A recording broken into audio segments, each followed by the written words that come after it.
আসসালামু আলাইকুম। Rosie's motivation আপনাদের আরেকবার সবাইকে স্বাগত। কেমন আছেন? নিশ্চয়ই সবাই খুব ভালো আছেন। আলহামদুলিল্লাহ আমিও আপনাদের দোয়ায় খুব ভালো আছি। তো আজকে খুবই গুরুত্বপূর্ণ একটি কথা আপনাদের সাথে শেয়ার করব। সেটা হচ্ছে নিজেকে জানা কতটা জরুরি আমাদের। আমাদের প্রতিটা মানুষের নিজেকে জানা খুবই জরুরি। কারণ বর্তমান সময়ে কিংবা যেকোনো সময়ে আমরা নিজেকে যদি চিনি, নিজেকে যদি জানি তাহলে কিন্তু আমরা নিজেদের ভুল ত্রুটিগুলোই আমাদের চোখে ধরা পড়বে। তখন সেই ভুল ত্রুটিগুলোর উপরে আমরা কাজ করে আমরা নিজেদেরকে আরো সংশোধন করতে পারবো। তো এই যে নিজেকে চেনা এটা কিন্তু আমাদের ইসলাম ধর্মেও বলা হয়েছে যে তুমি যদি তোমার নিজেকে চিনতে পারো তাহলে তুমি তোমার সৃষ্টিকর্তাকেও চিনতে পারবে। তো এটা অনেক বড় একটা কথা। আসলে আমরা ইসলামিক মাইন্ডের হলেও কিন্তু আমরা অনেক কিছু আমাদের চিন্তা ভাবনা করা উচিত, নিজেদের জীবনে পালন করা উচিত। এই যে তার মধ্যে অন্যতম হচ্ছে একটি নিজেকে চেনা। আমরা অনেকে নিজেকে চিনি না বলেই আমরা অন্যকে দোষারোপ করি। নিজেকে চিনি না বলেই অন্যের উপর দোষ চাপিয়ে অন্যের উপরে জুলুম করি, অন্যকে কষ্ট দেই, অন্যকে ঠকাই। এই যে বিভিন্ন খারাপ কাজগুলা এগুলা কিন্তু মানুষ যখন নিজেকে চিনবে না তখনই সে করবে। নিজের ভেতরটা অন্ধকার থাকলে বাহিরেও সে অন্ধকারে দেখবে। আর সে অন্ধকারের ভিত্তিতে সে অনুমানের উপরে ডিসিশন নেবে। সঠিক ডিসিশনও সে নিতে পারবে না। তাই যত মহামনীষীগণ, যত বুজুর্গণ ব্যক্তিবর্গ আছেন যারা খুব জ্ঞানী তারা কিন্তু নিজেকে চেনার বা নিজেকে বোঝার চেষ্টা করেন। নিজেকে চেনা বোঝার অনেক উপায় আছে। অনেক মোটিভেশনাল স্পিকার অনেকভাবে এটাকে বিশ্লেষণ করেছেন। তার মধ্যে সবচেয়ে সহজ একটি পদ্ধতি হচ্ছে আমরা যখন কারোর সম্পর্কে জানবো তখন কি করি? তার সাথে পরিচয় হওয়ার, তার সাথে পরিচিত হওয়ার চেষ্টা করি, তার সাথে কথা বলি তখনই আমরা কাউকে চিনতে পারি। তাহলে আমরা নিজেকে কিভাবে চিনবো? ওই নিজের সাথে আমাদের সময় কাটাতে হবে, নিজের সাথে আমাদের কথা বলতে হবে। চুপচাপ একটা ঘরে বসে সেখানে কিছুক্ষণের জন্য সম্পূর্ণ মোবাইল ডিভাইস যেকোনো ইন্টারনেট যেকোনো কানেকশন থেকে নিজেকে সম্পূর্ণ টোটালি বিচ্যুত রেখে নিজের সাথে একাকী সময় কাটানোই হচ্ছে নিজেকে চেনার সবচেয়ে বেস্ট উপায়। এর থেকে আর ভালো উপায় নাই। এটা আস্তে আস্তে করলে ধীরে ধীরে ধীরে ধীরে তার ভিতরে শান্ত ভাব চলে আসে। সে আস্তে আস্তে নিজেকে বুঝতে শিখে যে তার ভিতরে কত ত্রুটিগুলো রয়েছে, মানে কত বাজে অভ্যাস তার ভিতরে আছে। সে তখন নিজের ভিতরে দেখতে পাবে, নিজেরটা নিজের চোখে ধরা পড়বে। তখন সে সেইগুলো আস্তে আস্তে ইমপ্রুভ করতে পারবে, সবকিছু ঠিকঠাক করতে পারবে যখন সে নিজেকে চিনতে পারবে। আমরা জানি যে দর্শন শাস্ত্রের যে জনক সক্রেটিস উনি কিন্তু বলে গিয়েছেন যে নো দে সেলফ, মানে নিজেকে জানো। নিজেকে জানার ভিতরেই সবকিছু রহস্য লুকিয়ে আছে। আমরা যা বাহিরে দেখি, বাহিরে যা খুঁজি তার ভিতরে আসলে রহস্য নাই। রহস্য আছে না দেখা জিনিসগুলোর ভিতরে, যেগুলো আমরা দেখতে পাই না, যেগুলো কখনো প্রমাণই করা যাবে না। বিজ্ঞান এবং দর্শন এই দুটার ভিতরে পার্থক্য হচ্ছে বিজ্ঞান যেমন কিছু জিনিস দিয়ে প্রুফ করা যায়, প্রমাণ করা যায়, আর দর্শন হচ্ছে এটা প্রমাণ করা যায় না, এটা বিশ্বাসের উপর ভিত্তি করে গড়ে ওঠে। সবকিছু দেখা যায় না, সবকিছু প্রমাণ করা যায় না। তো দর্শন শাস্ত্রের সেই জনক সক্রেটিস তিনি কিন্তু চিন্তা করতেন, গভীরভাবে নিজের সাথে চিন্তা করতেন। তিনি কিন্তু কোনো মানুষের সাথে তর্ক বাক বিদণ্ডায় যেতেন না, তর্ক করতেন না, তর্ক যুদ্ধে কখনোই লিপ্ত হতেন না। সে গভীরভাবে বুঝতে চেষ্টা করতেন। তো যত বড় বড় বিজ্ঞানী আছে সবাই কিন্তু যে কাজটা করবে, যে কোনো গবেষণা সেটাকে নিয়েই কিন্তু তারা অনেক ভাবে, সেটার উপরে অনেক সময় ব্যয় করে, সেটা না হওয়া পর্যন্ত সেটা নিয়ে লেগে থাকে। তো এতে কি হয় তাদের? এতে তাদের এটাই হচ্ছে এক ধরনের ধ্যান। ধ্যান মানে কি? কোনো একটা বিষয় গভীর মনোযোগ সহকারে করা। তো এই যে নিজেকে জানার উপকারিতা আসলে শেষ নাই। নিজেকে জানা কোনোদিন শেষ হবে না। যতদিন জীবন থাকবে ততদিন নিজেকে জানার সুযোগ থাকবে। যেদিন নিজের জীবন শেষ হয়ে যাবে সেদিন তো সব শেষ হয়ে গেল। তো এই যে নিজেকে জানার জন্য প্রতিদিন আমরা যদি ১০, ১৫, ২০ মিনিট কত সময় নষ্ট হয়ে যায় মোবাইল ইন্টারনেটে মানুষের সাথে আলাপচারিতায়, কাজে অনেক সময় কিন্তু আমরা ব্যয় করি, কিন্তু আমাদের নিজেদের আত্ম উন্নয়নের জন্য আমরা কিন্তু নিজেরা সময় দিতে চাই না। নিজের সাথে সময় কাটানোকে অনেকে হাসি তামাশা বা সময় নষ্ট করা বলে থাকে, কিন্তু নিজেকে যদি উন্নয়ন না করে, নিজের উপরে যদি কাজ না করে, তাহলে সে কি করে উন্নত হবে? তাহলে সে উন্নত না হলে সে আরেকজনকে কি করে উন্নত করবে? তো এজন্য আমাদের নিজেকে চেনাটা খুব জরুরি। নিজের ভিতরটাকে, নিজের ভিতরেই তো আছে সৃষ্টিকর্তা। সৃষ্টিকর্তা সব জায়গায় আছে। তো সব জায়গায় খুঁজলে তো আমরা পাবো না। আমরা আমাদের নিজেদের ভিতরে যখন খুঁজবো, নিজেদেরকে নিজেরা যখন খুঁজবো, তখন আস্তে আস্তে করে সৃষ্টিকর্তার যে গুণাবলীগুলো, ভালোবাসা, স্নেহ, মায়া, মমতা, করুণা, কৃতজ্ঞতা বোধ, এই যে সুন্দর সুন্দর গুণের অধিকারীগুলো কিন্তু তখন মানুষ হতে পারবে। মানুষের ভিতরে প্রেম চলে আসবে। প্রেম মানে তো এখন বর্তমান সময় প্রেমটাকে আমরা অন্য কিছু হিসেবে দেখছি।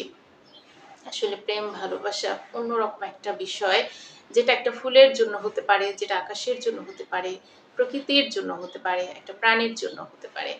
ভালোবাসা শুধু মানুষের সাথে হবে এমন কোনো কথা না।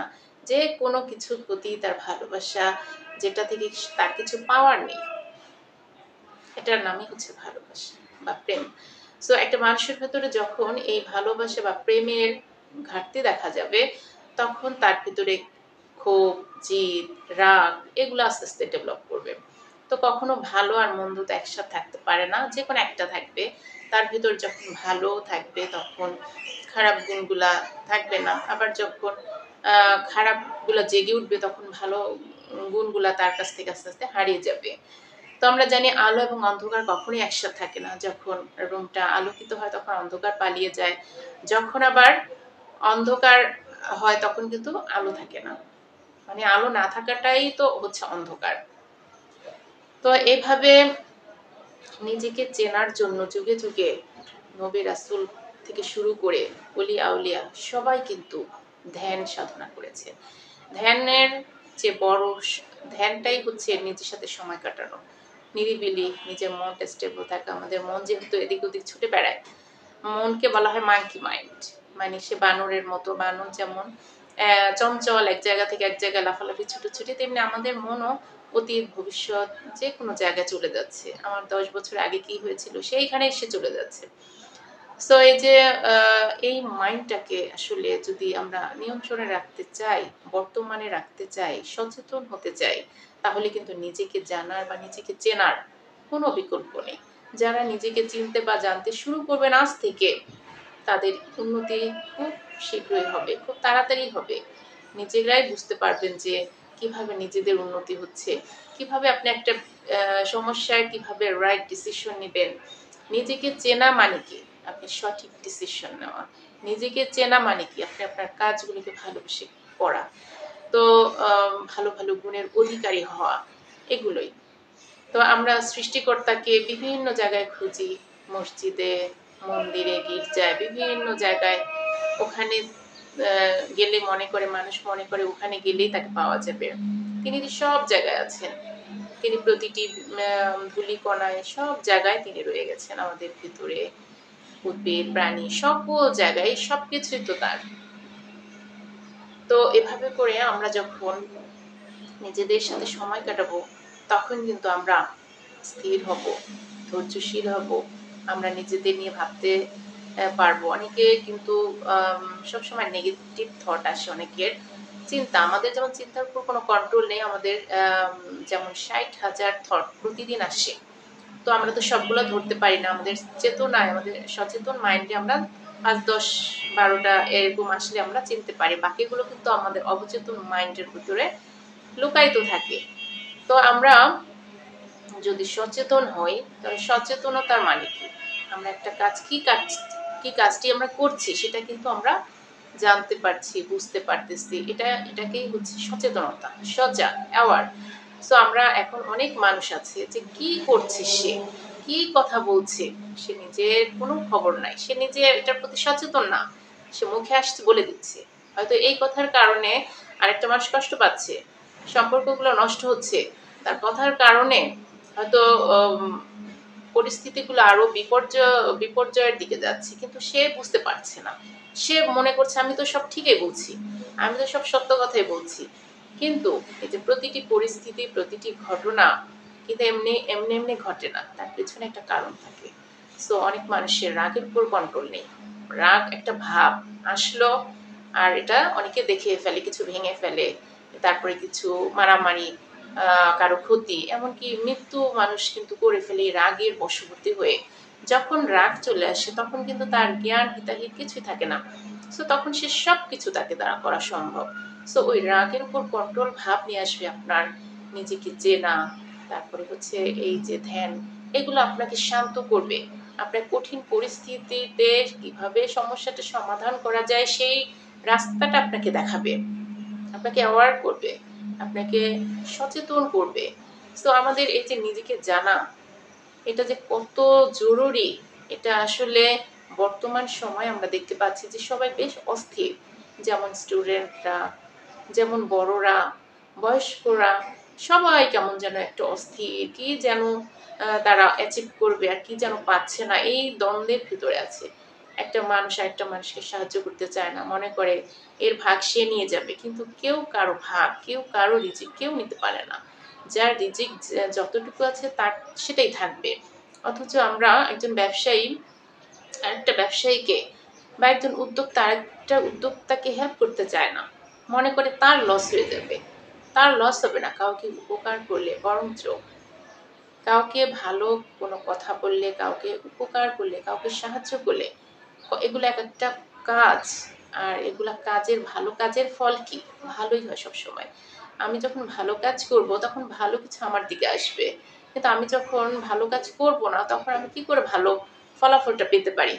আমি কাজ না করে কি করে আমি ফলাফলের আশা করতে পারি? এটাই তো একটা দুরাশা, এটাই তো একটা কষ্টদায়ক একটা ব্যাপার। কিন্তু আমরা যখন সচেতন থাকবো তখন আমরা বুঝতে পারবো যে এই কাজের যোগ্যতাই তো আমার নেই, তাহলে ফলটা কেন আমি আশা করতেছি? সো নিজেকে চেনার খুব দরকার সবার। যেহেতু এটা আমাদের কোনো স্কুল প্রতিষ্ঠান বা কলেজ ভার্সিটিতে কোথাও শিক্ষা দেওয়া হয় না, যে নিজে আত্ম উন্নয়নের জন্য নিজেকে উন্নত করার যে শিক্ষা, সেটা কিন্তু আমরা বই খাতা থেকে পাই না। এই শিক্ষা আমরা কোথা থেকে পাই? এই শিক্ষা, এই যে আত্ম উন্নয়নের এই শিক্ষা, আমাদের আত্ম উপলব্ধির শিক্ষা, আমরা কে, এটা আমরা কোত্থেকে পাই? এটা পাই বিভিন্ন যারা যুগে যুগে এসেছেন আলো ছড়াতে, যারা যুগে যুগে এসেছেন মানুষকে কিছু শিক্ষা দিতে, তাদের কাছ থেকে হয়তো পাই। কিন্তু তারপরেও কি আমরা বুঝি আমাদের নবী রাসূল অনেক, আল্লাহ প্রতিটা সম্প্রদায়ের ভেতরে মানুষকে শেখানোর জন্য, মানুষকে সঠিক পথে আনার জন্য নবী রাসূলগণ, বুজুর্গান ব্যক্তি পাঠিয়েছেন। কিন্তু কতজনে বুঝতে পেরেছে? সবাই তো আর বোঝে না। তো বুঝতে কারা পারবে? যাদের চেতনা উচ্চ পর্যায়ে, যাদের বিবেক বোধ জাগ্রত, একমাত্র শুধু তারাই বুঝতে পারবে। আর সেই বিবেক বোধ জাগ্রত, যেটা ঘুমন্ত আছে, সেটা জাগ্রত করার দায়িত্ব প্রতিটা মানুষের। নিজেকে চেনার মাধ্যমে, নিজের সাথে সময় কাটানোর মাধ্যমে তার ওই ভেতরের শক্তিটা আস্তে আস্তে ডেভেলপ করে। সে আস্তে আস্তে অনেক কিছু বুঝতে শেখে, অনেক কিছু জানতে শেখে, অনেক ভালো কিছু নিজের জন্য ভাবতে শেখে। আজকাল মানুষ তো অনেক স্বার্থপর হয়ে গেছে, নিজের কথাই শুধু ভাবে, পাশের জনের দুঃখ কষ্ট বোঝে না। একটা কথা ছুড়ে দিল, আরেক মানুষের ক্ষতি হলো কি হলো না, সেটা তার কিছু যায় আসে না। তো এই যে মনোভাব, এই মনোভাবগুলো থেকে আমাদের বের হয়ে এসে আমাদের আত্মোন্নয়ন করতে হবে।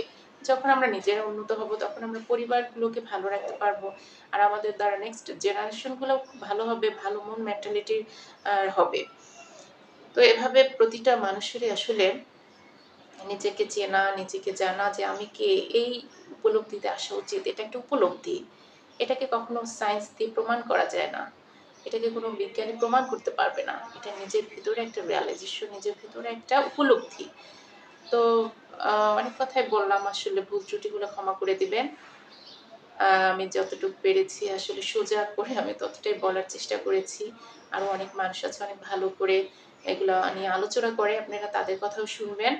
তো নিজেদের আত্ম উন্নয়নের কাজে লেগে যান, নিজেদের চেনার জানার কাজে লাগুন, নিজেকে পরিপূর্ণভাবে বিকশিত করুন। কারণ সৃষ্টিকর্তা আমাদের সৃষ্টির সর্বশ্রেষ্ঠ জীব বানিয়েছেন শুধু চেতনার কারণে, বিবেক বুদ্ধির কারণে, যা অন্য কোনো প্রাণীকে দেয়া হয়নি। অন্য কোনো প্রাণীদের যা দিয়েছে তারা তাই শিখে। যেমন একটা পাখির গলায় গান দিয়েছে, ও শুধু গানই গাইতে পারে, কিন্তু আমাদের গলায় দিয়েছে স্বর। আমরা সেটাকে ব্যবহার করি, কিন্তু সুর দিয়ে আমরা অনেক কিছু গান তৈরি করতে পারি, আমরা গান গাইতে পারি, আমরা সেই স্বর দিয়ে গলাকে গানের উপযোগী করে তুলতে পারি। তো আমাদের অনেক প্রতিভা আল্লাহ দিয়েছে, সৃজনশীলতা দিয়েছে, যেটা করে আমরা আরো নিজেকে আরো সভ্যতাকে উন্নত করতে পারি। অনেক কিছু আমরা মানুষরা আসলে করতে পারি। তো কখন করতে পারবে? যখন সে নিজেকে জানবে, তখন আরো এগুলো ভালো করতে পারবে। তো ভালো থাকবেন সবাই, সুস্থ থাকবেন। দেখা হবে অন্য কোনো এপিসোডে। সে পর্যন্ত আসসালামু আলাইকুম।